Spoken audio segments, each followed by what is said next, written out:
আসসালামু আলাইকুম ওয়া রাহমাতুল্লাহি ওয়া বারাকাতুহু। আলহামদুলিল্লাহি রাব্বিল আলামিন ওয়াসসালাতু ওয়াসসালামু আলা আশরাফিল আম্বিয়া ওয়াল মুরসালিন নবিয়িনা মুহাম্মাদিন ওয়া আলা আলিহি ওয়া আসহাবিহি আজমাইন ওয়া বা'দ। সম্মানিত দর্শকবৃন্দ, আমরা আলোচনা করছিলাম ইমাম আবু জাফর তাহাবী রাহমাতুল্লাহি আলাইহি রচিত বয়ান ইতিকাদ আহলুস সুন্নাহ ওয়াল জামাআহ, আহলুস সুন্নাহ ওয়াল জামাআতের আকীদার বর্ণনা এই গ্রন্থটির একটি অংশ নিয়ে, যেখানে আমাদের ইমাম আবু জাফর তাহাবী রাহমাতুল্লাহি আলাইহি আল্লাহর কোরআনের উপর কীভাবে ঈমান আনতে হবে সেটা উল্লেখ করেছেন। তিনি বলেছিলেন যে কাফেররা যেহেতু আল্লাহর কোরআনকে মানুষের বাণী বলেছে, এই জন্য আল্লাহ তাআলা তাদেরকে বলেছিলেন যে তাদেরকে জাহান্নামে দিবেন, সাকারে দিবেন। সেই জন্য প্রত্যেকটি ঈমানদার উচিত ঈমান আনা যে এই কোরআন আল্লাহর বাণী, মানুষের কোনো কথা নয় বা সৃষ্ট নয়, অন্য কারো কাছ থেকে আসেনি, আল্লাহর কাছ থেকে আসছে এবং তার কাছে ফিরে যাবে। দর্শকবৃন্দ, আমরা গত পর্বে বিষয়ে বিস্তারিত আলোচনা করেছি। আজকে আমরা কোরআনে কারিমের কিছু নাম, কিছু বৈশিষ্ট্য নিয়ে আলোচনা করতে চাই, নাহলে আমাদের কথাটা অপূর্ণাঙ্গ থেকে যাবে। আসলে কোরআনে কারিম, কোরআন কেন নামকরণ করা হয়েছে? কোরআন অর্থ পঠিত, পড়া হয়। কোরআনে কারিম যেহেতু পড়তে হবে, এই উম্মতের মধ্যে মানুষের অন্তরে থাকবে, মানুষ মুখে সেটা তেলাওয়াত করবে। রাসূলুল্লাহ সাল্লাল্লাহু আলাইহি ওয়াসাল্লাম উম্মতের বর্ণনা অন্যান্য কিতাবে উল্লেখ করা হয়েছে যে তার উম্মতের মুখে থাকবে কিতাব, অর্থাৎ মুখে তারা কোরআনকে হেফজ করবে, তারা সর্বক্ষণ কোরআন তিলাওয়াতে থাকবে। এই জন্য কোরআন পড়া হবে, এই জন্য নাম হয়েছে কোরআন। এটাই বিশুদ্ধ মত। এর বাইরে অন্যান্য মতও আছে, তবে যেহেতু এটা পড়া হয়, পড়া হবে এবং সেটা পড়তে হবে, এই জন্য এটার নাম হয়েছে কোরআন। কোরআনে কারিম আল্লাহ তাআলার বাণী। আমরা বলেছি কোরআনে কারিম হচ্ছে এক সবচেয়ে বড় এবং মহৎ একটি কিতাব, যে কিতাবটি অন্যান্য কিতাবের উপরে আল্লাহ তাআলা সেটাকে মুহাইমিন করেছেন, অর্থাৎ সেটাকে অন্যান্য কিতাব শুদ্ধ অশুদ্ধ ঠিক করেছে রাখিছে কিনা তার উম্মতরা, যেমন তাওরাত ইনজিল বিনষ্ট হয়ে গেছে, তাদের কাছে বিকৃত হয়ে গেছে, সেটা সঠিকভাবে রাখতে পেরেছে কিনা কোরআন কারিম দিয়ে সেটা বিচার করতে হবে। অন্যান্য কিতাবও আল্লাহ তাআলারই বাণী, কিন্তু সেগুলোকে তারা বিকৃত করে ফেলেছে। কোরআন কারিম আল্লাহ তাআলা সেটাকে হেফাজত করেছেন। এই জন্য কোরআন হচ্ছে আজিম, মহান একটি কিতাব। এই কোরআনের প্রশংসা আল্লাহ নিজেই করেছেন। প্রথমত এই কোরআনের কিছু প্রশংসা আমরা এখন উল্লেখ করতে চাই। প্রথমত আল্লাহ তাআলা নিজেই এর প্রশংসা করেছেন। আল্লাহ তাআলা বলেছেন, ওয়া ইন্নাহু ফি উম্মিল কিতাবি লাদাইনা লা আলিয়্যুন হাকিম। ওয়া ইন্নাহু ফি উম্মিল কিতাবি লাদাইনা লা আলিয়্যুন হাকিম। এই কোরআন ফি উম্মিল কিতাব অর্থাৎ লাওহে মাহফুজে, লাদাইনা আমাদের কাছে রয়েছে, লা আলিয়্যুন হাকিম অত্যন্ত সম্মানিত, সুবিজ্ঞ এবং সম্মানিত এবং মহান হিসাবে বিবেচিত। এই কোরআন আল্লাহর কাছে অত্যন্ত মহান। এই কোরআন আল্লাহর বাণী, সেটা মহান হিসাবে আল্লাহর কাছে বিবেচিত হয়েছে। দ্বিতীয় যে গুরুত্বপূর্ণ যে সম্মানের বিষয়টি আল্লাহ তাআলা কোরআন কারীম সম্পর্কে বলেছেন, তিনি বলেছেন এই কোরআন তাঁর কাছ থেকে এসেছে। আল্লাহ তাআলা কোরআন কারীম বলেছেন, তানজিলুল কিতাব মিনাল্লাহিল আজিজুল হাকিম, যে আল্লাহর কাছ থেকে এই কোরআন এসেছে। এটা আল্লাহ তাআলা এই কোরআনের জন্য একটি বিরাট সম্মানের বিষয়, যে আল্লাহর কাছ থেকে এসেছে, যিনি নাজিল করেছেন তিনি মহান, সুতরাং তার কিতাবও মহান। যিনি এই কিতাব নাজিল করেছেন তিনি যেহেতু মহান, আর মহান সত্তার পক্ষ থেকে আগত এই বাণীও মহান, এটা আমাদেরকে স্বীকার করতে হবে। তৃতীয়ত, যে যিনি নিয়ে এসেছেন তিনি কত মহান, কোরআনে কারীম আল্লাহ সেটা উল্লেখ করেছেন। অর্থাৎ আল্লাহর কাছ তিনি সম্মানিত, আল্লাহর কাছ থেকে সেটা এসেছে, আর যিনি সেটা নিয়ে এসেছেন তিনিও সম্মানিত, সে কথা কোরআনে কারীম বলেছেন। অর্থাৎ জিবরিল আলাইহিস সালাতু ওয়াস সালাম এই কোরআন নিয়ে এসেছেন, তিনি হচ্ছেন, আল্লাহ তাআলা তার সম্পর্কে বলেছেন, কুল নাজ্জালাহু রূহুল কুদুস, বলুন সেটা নাজিল করেছে, নিয়ে এসেছে রূহুল কুদুস, পবিত্র আত্মা। অন্য আয়াতে আল্লাহ তাআলা বলেছেন রূহুল আমিন, যিনি আমানতদার, এরকম একজন রূহ, তিনি সেটা নিয়ে এসেছেন। কোরআনে কারীম সম্পর্কে আল্লাহ তাআলা, কোরআনে কারীমে যিনি নিয়ে এসেছেন তার সম্পর্কে আল্লাহ তাআলা অন্য আয়াতে বলছেন রাসূলুন আমিন, যিনি আমানতদার একজন রাসূল। অন্য আয়াতে বলেছেন রাসূলুন কারীম, সম্মানিত একজন রাসূল। এসবই হচ্ছে জিবরিল আলাইহিস সালাতু ওয়াস সালামের সিফাত বা গুণ, কারণ তিনি আল্লাহর পক্ষ থেকে তা নিয়ে এসেছেন। এই কোরআনে কারীম আল্লাহর পক্ষ থেকে আসার কারণে সেটার সম্মান আরও বেড়ে গিয়েছে, যে আল্লাহর কাছ থেকে নাজিল হয়েছে। নাজিল হওয়ার বিষয়টি, প্রথমে এটা আল্লাহর বাণী, দ্বিতীয়ত যার মাধ্যমে এসছে তিনিও সম্মানিত, তৃতীয়তে নাজিল হয়ে আসছে, সেটা অবতীর্ণ হয়ে আসছে আল্লাহর পক্ষ থেকে, সেটাও এই কোরআনের মাহাত্ম্যকে আরও তুলে ধরে। কোরআনে কারীমের এই নাজিল হওয়া সম্পর্কে আল্লাহ তাআলা বলেন, ওয়া ইন্নাহু লাতানজিলু রাব্বিল আলামিন, রব্বিল আলামিনের পক্ষ থেকে, রব্বুল আলামিনের পক্ষ থেকে তা নাজিল করা, অর্থাৎ তিনি সেটা নিচে দিকে দিয়েছেন, এটা মানুষের জন্য হেদায়েতের জন্য সেটা পাঠিয়েছেন। এটা কিন্তু কোরআনে কারিমের সম্মান আরও বহুগুণ বর্ধিত করে। কোরআনে কারিম সম্পর্কে আল্লাহ তাআলা নিজে বলেছেন যে এর মধ্যে কোনো বক্রতা নেই। আল্লাহ তাআলা বলছেন আলহামদুলিল্লাহিল্লাযী আনজালা আলা আবদিল কোরআন, যে সকল প্রশংসা আল্লাহর জন্য যিনি তার বান্দার উপরে কোরআন নাজিল করেছেন। তারপর আনজালা আলা আবদিল কিতাব ওয়ালাম ইয়াজআল্লাহু ইওয়াজা, তিনি সেটাকে কোনো বক্র করেননি, অর্থাৎ এইটা পড়ে কেউ বাঁকা পথে চলবে না, সোজা পথে চলবে। এই কোরআন মানুষকে সঠিক পথ দেখাবে, সঠিক পথে চালাবে, কোনো রকমের ভুল করবে না, সেটা ভুল পথে চলবে না। সেটা এই কোরআনের একটি গুণ হিসেবে বিবেচিত হচ্ছে, কোরআনের মাহাত্ম্য প্রকাশ পাচ্ছে। কোরআন কারীম সম্পর্কে আল্লাহ তাআলা আরও বলেছেন লাউ আনজালনা হাযাল কোরআন আলা জাবালিন লারাআইতাহু খাশিআম মুতাসাদ্দিআম মিন খাশিয়াতিল্লাহ, কোরআন যদি নাজিল করতেন তিনি কোনো পাহাড়ের উপরে, তাহলে সেটা ফেটে যেত এবং সে অস্থির হয়ে যেত, বিনয়ী হয়ে যেত, নত হয়ে থাকতো। কিন্তু এই মানুষের কাছে আল্লাহ তাআলা এই কোরআন নাজিল করেছেন, মানুষ গাফেল রয়েছে বলে আল্লাহ তাআলা উল্লেখ করেছেন। অর্থাৎ কোরআনে কারীমের মাহাত্ম্য আল্লাহ তাআলা নিজেই ফুটিয়ে তুলেছেন। যদি যার কোনো বিবেক নাই, যার কোনো অনুভূতি নেই, সেই পাহাড়ের উপর নাজিল করলেও যদি সেটাতে অনুভূতি তৈরি হতো এবং সেটা ফেটে চৌচির হয়ে যেত, তাহলে এই কোরআন অবশ্যই একটি সম্মানিত বিষয় এবং অত্যন্ত মহৎ বিষয় বলে আমাদের কাছে সেটা বিবেচিত হচ্ছে। কোরআন কারীম সম্পর্কে আল্লাহ তাআলা আরও বলেছেন যে এই কোরআন যদি নাজিল করতেন তিনি কোনো অচেতন জিনিসের উপরে, তাহলে সেটাও কোরআনে কারীম নাজিল হওয়ার কারণে সেটার মধ্যে প্রতিক্রিয়া সৃষ্টি হতো। তাহলে বোঝা গেল কোরআনে কারীম নিজে অত্যন্ত সম্মানিত, আল্লাহর বাণী, তা অত্যন্ত সম্মানিত। এবং এই কোরআন নাজিল হওয়ার কারণে সে পার্থিব কোনো জিনিস যার মধ্যে বিবেক নাই তার মধ্যেও সেটার আসর করে, সেটার প্রভাব পড়ে। কোরআনে কারীম আল্লাহ তাআলা সেটা নিজেই বলেছেন। আল্লাহ তাআলা বলছেন ওয়ালাউ আন্না কোরআনান সুইরাত বিল জিবাল আও কুল্লিমা বিহিল মাউতা বাল লিল্লাহিল আমরু জামিআ। আল্লাহ তাআলা বলছেন যদি কোনো কোরআন বা এমন কোনো কিতাব নাজিল করতো যা স্থান থেকে তা সরিয়ে দিত, অথবা কুল্লিমা বিহিল মাউতা মানুষের কথা বলতো, অথবা ওয়ালাউ আন্না কোরআন সুইরাত বিল জিবাল আও পাহাড়কে টলিয়ে দিত, যেমন মুসা আলাইহিস সালাতু ওয়াস সালামের সময়ে আল্লাহ তাআলার বাণীর কারণে পাহাড় টলে গিয়েছিল। অথবা কথা বলতো, যেমন ঈসা আলাইহিস সালাতু ওয়াস সালামের সময়ে তার বাণীর কারণে তিনি বাণী দিয়ে কথা বললে মৃতরা কথা বলতে বাধ্য হতো। সেরকম অবস্থা যদি অন্য কিছু একসাথে অনেকগুলো জিনিসকে যদি সাব্যস্ত করা যায়, এই কোরআনই হতো। লাকান হাযাল কোরআন, এই আয়াতের জবাবটা উজ্জ্বল আছে। অর্থাৎ যদি কোনো কিছু দ্বারা পরিবর্তন কোনো কিছু করতে হতো, এই কোরআন দিয়ে পরিবর্তন সব কিছু সম্ভব, এটা আল্লাহ তাআলা উল্লেখ করেছেন।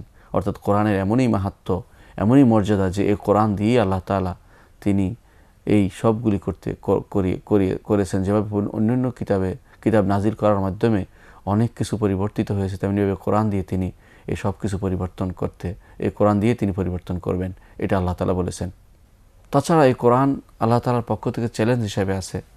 জিন এবং ইনস কেউ এই কোরআনের মতো কোনো কিছু আনতে পারেনি। কোরআনে কারিমে আল্লাহ তাআলা এই চ্যালেঞ্জ ছুড়ে দিয়েছেন। আল্লাহ তাআলা বলেছেন যে কুল ইন ইজতামাআতিল ইনসু ওয়াল জিন্নু আলা আন ইয়াতু বিমিসলি হাযাল কোরআন লা ইয়াতুনা বিমিসলিহি ওয়ালাউ কানা বা'দুহুম লিবা'দিন যাহিরা। বলুন, যদি জিন এবং ইনস সবাই একত্রিত হয়ে এই কোরআনের মতো আরেকটি কিতাব আনতে চেষ্টা করে, তবে তারা আনতে পারবে না, যদিও তারা একে অপরকে সহযোগিতা করে। কোরআনের মতো কিতাব যেমন আনতে পারে, তেমনিভাবে 10টি আয়াতও আনতে পারবে না। যেমন আল্লাহ তাআলা বলেছেন আম ইয়াকুলুনা ইফতারা, তারা কি বলে যে এটা তিনি রচনা করেছেন, অর্থাৎ রাসূল সাল্লাল্লাহু আলাইহি ওয়াসাল্লাম সম্পর্কে তিনি এটা বানিয়েছেন। আল্লাহ তাআলা বলছেন কুল ফাতু বিআশরি সুওয়ারিন মিসলিহি মুফতারায়াতিন, বলুন তাহলে 10টি সূরা তোমরা বানিয়ে নিয়ে আসো। এরপর আল্লাহ তাআলা বলছেন, অন্য আয়াতে বলেছেন ফাতু বিসূরাতিন মিসলু, 10টি তোমরা আনতে পারবে না, তাহলে একটি সূরা তোমরা নিয়ে আসো এর মতো করে, সেটাও তারা আনতে পারবে না। এর অর্থ হচ্ছে কোরআন চ্যালেঞ্জ ছুড়ে দিয়েছেন। এই চ্যালেঞ্জ রাসূলুল্লাহ সাল্লাল্লাহু আলাইহি ওয়াসাল্লামের যুগ থেকে কিয়ামত পর্যন্ত যত জিন এবং মানুষ সবার জন্য ছুড়ে দেওয়া হয়েছে, কেউ এর মতো করে কোনো কিছু আনতে পারেনি। কোরআন কারীমের মাহাত্ম্য জানার পরে আমরা কোরআনের কিছু নাম জানব। কোরআন কারীমের নামের মধ্যে একটি বড় নাম হচ্ছে ফুরকান। আল্লাহ তাআলা কোরআন কারীমে তাই নাম দিয়েছেন, ফুরকান নাম দিয়েছেন, অর্থাৎ হক এবং বাতিলের মধ্যে পার্থক্যকারী। আল্লাহ তাআলা বলছেন তাবারাকাল্লাযী নাজ্জালা আলা আবদিহিল ফুরকান লিয়াকুনা লিল আলামিনা নাযীরা। আল্লাহ তাআলা কোরআনে কারীম নাজিল করেছেন, ফুরকান নাজিল করেছেন। এই ফুরকান তার বান্দার উপর নাজিল করেছেন, তিনি কতই না বরকতময়। এই কোরআনের এক নাম হচ্ছে ফুরকান, হক এবং বাতিলের মধ্যে পার্থক্যকারী। কোরআনে কারীমকে আল্লাহ তাআলা বুরহান নাম দিয়েছেন, প্রমাণ নাম দিয়েছেন। আল্লাহ তাআলা বলেছেন ইয়া আইয়ুহান নাসু কাদ জাআকুম বুরহানুম মিনাল্লাহ, হে মানব সম্প্রদায়, তোমাদের কাছে আল্লাহর পক্ষ থেকে বুরহান এসেছে, প্রমাণ এসেছে, দলিল এসেছে, সেটা তোমরা গ্রহণ করো। কোরআনে কারীমকে আল্লাহ তাআলা অনুরূপভাবে নাম দিয়েছেন হক বলে। আল্লাহ তাআলা বলছেন ওয়াকাদ্দাবা বিহি কওমুকা ওয়াল হক, এ তোমার কওম, হে নবী আপনার কওম এইটার উপরে এটাকে মিথ্যারোপ করতে চায়, এটার উপরে মিথ্যারোপ করে, অথচ এটাই হক, অর্থাৎ কোরআন হচ্ছে হক। অন্য আয়াতে আল্লাহ তাআলা বলছেন ওয়া ইন্নাহু লাহাক্কুল ইয়াকিন, এই কোরআন হচ্ছে হক এবং দৃঢ় সুদৃঢ় হক। এই কোরআন সম্পর্কে আল্লাহ তাআলা হক হিসাবে ঘোষণা করেছেন কোরআনে কারীমকে। কোরআনে কারীম বিভিন্ন জায়গাতে হক হিসাবে কোরআনে কারীমকে ঘোষণা করা হয়েছে। অনুরূপভাবে কোরআনে কারীমকে আল্লাহ তাআলা ঘোষণা করেছেন যে সেটা হচ্ছে নাবাউন আযীম, মহাসংবাদ, মহাসংবাদ। আল্লাহ তাআলা বলছেন কুল হুয়া নাবাউন আযীম, বলুন এই কোরআন হচ্ছে মহাসংবাদ। কোরআন কারীম সম্পর্কে আল্লাহ তাআলা বলেছেন, আরও বলেছেন যে এই কোরআন হচ্ছে বালাগ, প্রচার, এই কোরআন প্রচারের সামগ্রী। আল্লাহ তাআলা বলছেন হাদা বালাগুল লিন্নাস ওয়া লিউনযারু বিহি, এ হচ্ছে কোরআনের জন্য প্রচার সামগ্রী, মানুষের জন্য প্রচার সামগ্রী। এই কোরআন দিয়ে আল্লাহ তাআলা মানুষকে প্রচার করার জন্য বলেছেন, এই কোরআন দিয়ে জিহাদ করার কথা বলেছেন ওয়াজাহিদুহুম বিহি জিহাদান কাবীরা, এ দিয়ে আপনি বেশি বড় জিহাদ করেন, অর্থাৎ এই প্রচার করার মাধ্যমে আপনি জিহাদ করেন। এই কোরআনের আরেক নাম হচ্ছে বালাগ, এই কোরআনের আরেক নাম বালাগ, কারণ এটা মানুষের কাছে প্রচার করা হয়। এই প্রচারের দায়িত্ব আল্লাহ তাআলা নবীদের দিয়েছেন এবং তার উত্তরসূরিদেরকে সেটা দিয়েছেন। কোরআনে কারীমের আরেক নাম হচ্ছে রূহ। কোরআনে কারীম সম্পর্কে আল্লাহ তাআলা নিজেই বলছেন ওয়াকাযালিকা আওহাইনা ইলাইকা রূহাম মিন আমরিনা, আর এইভাবেই আমরা নাজিল করে থাকি আপনার উপরে রূহ, আমাদের কাছ থেকে রূহ নাজিল করি। রূহ যেভাবে মানুষের শরীরের মানুষকে গতিবিধি নির্ধারণ করে, মানুষের শরীর রূহের মাধ্যমেই শুধুমাত্র জীবিত থাকে, তেমনিভাবে এই কোরআন হচ্ছে রূহ, মানব জাতির জন্য রূহ। এই কোরআন যে অনুসরণ করবে সে সঠিকভাবে পরিচালিত হবে, সঠিকভাবে দুনিয়া এবং আখিরাতে তার কর্মকাণ্ড সুন্দরভাবে পরিচালিত হবে, না হলে সে মৃতদের অন্তর্ভুক্ত। সেই জন্য কোরআনে কারীমের আল্লাহ তাআলা নাম দিয়েছেন রূহ। কোরআনে কারীমের আরেক নাম দিয়েছেন আল্লাহ তাআলা মাউইযা, ইয়া আইয়ুহান নাসু কাদ জাআকুম মাউইযাতুম মির রাব্বিকুম কাদ জাআতকুম মাউইযাতুম মির রাব্বিকুম, হে মানুষরা, তোমাদের কাছে তোমাদের রবের পক্ষ থেকে উপদেশ এসেছে। সুতরাং কোরআনে কারীমের আরেক নাম হচ্ছে উপদেশ। কোরআনে কারীমের আরেক নাম হচ্ছে শিফা। কোরআন কারীম সম্পর্কে আল্লাহ তাআলা বলছেন কুল হুয়া লিল্লাযিনা আমানু হুদাও ওয়া শিফা, বলুন যে যারা ঈমানদার তাদের জন্য এই কোরআন হচ্ছে হুদান এবং শিফা। কোরআনে কারীমের এক নাম হচ্ছে হেদায়েত, আরেক নাম হচ্ছে শিফা। অনুরূপভাবে কোরআনে কারীমের আরেক নাম হচ্ছে আহসানুল হাদিস। আল্লাহ তাআলা বলেছেন আল্লাহু নাজ্জালা আহসানুল হাদিস কিতাবাম মুতাশাবিহাম মাসানিয়া তাকশাইরু মিনহু জুলুদুল লাযিনা ইয়াখশাউনা রাব্বাহুম। আল্লাহ তাআলা নাজিল করছেন আহসানুল হাদিস, উত্তম বাণী। এই জন্য রাসূলুল্লাহ সাল্লাল্লাহু আলাইহি ওয়াসাল্লাম যখনই খুতবা দাঁড়াতেন বলতেন খায়রুল হাদিসে কিতাবুল্লাহ, আল্লাহর খায়রুল হাদিস, উত্তম বাণী হচ্ছে আল্লাহর কিতাব। আল্লাহ তাআলা নিজে এটাকে বলেছেন আল্লাহু নাজ্জালা আহসানুল হাদিস, উত্তম বাণী হচ্ছে আল্লাহর কিতাব।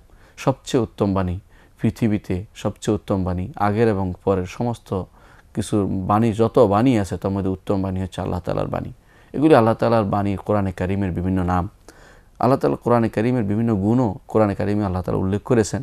তার মধ্যে কিছু গুণ হচ্ছে যে কোরআন হচ্ছে হাকিম, সুবিজ্ঞ।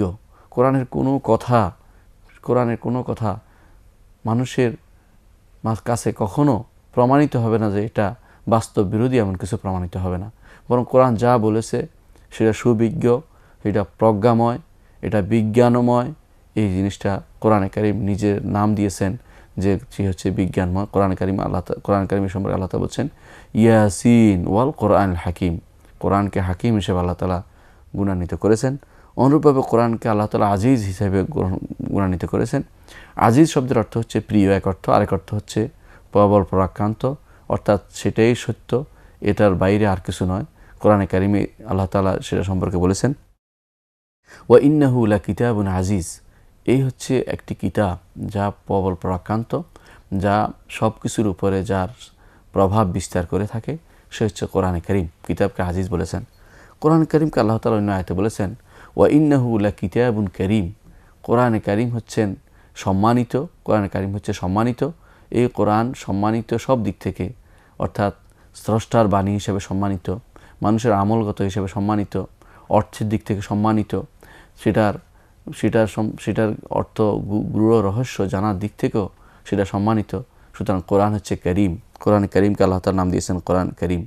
কোরআনে করিম আরেক নাম দিয়েছেন আল্লাহ তাআলা মজিদ। আল্লাহ তাআলা কোরআনে করিমের নাম দিয়েছেন মজিদ। আল্লাহ তাআলা বলছেন বাল হুয়া কোরআনুম মজিদ, বরং সেটা হচ্ছে অতীব সম্মানিত প্রশংসিত একটি কিতাব, সেটা হচ্ছে কোরআনে করিম। সব জায়গায় সেটা প্রশংসা চলবে, কিয়ামত পর্যন্ত সেটা প্রশংসা মানুষ করতে থাকবে, কেউ তার মতো কোনো কিছু আনতে পারবে না। সুতরাং কোরআন হচ্ছে মাজিদ এবং সেটা হচ্ছে সম্মানিত এবং সেটা হচ্ছে প্রশংসিত। কোরআনে কারিমে আরেক গুণ আল্লাহ তাআলা উল্লেখ করেছেন, সেটা হচ্ছে যে কোরআন হচ্ছে আযীম।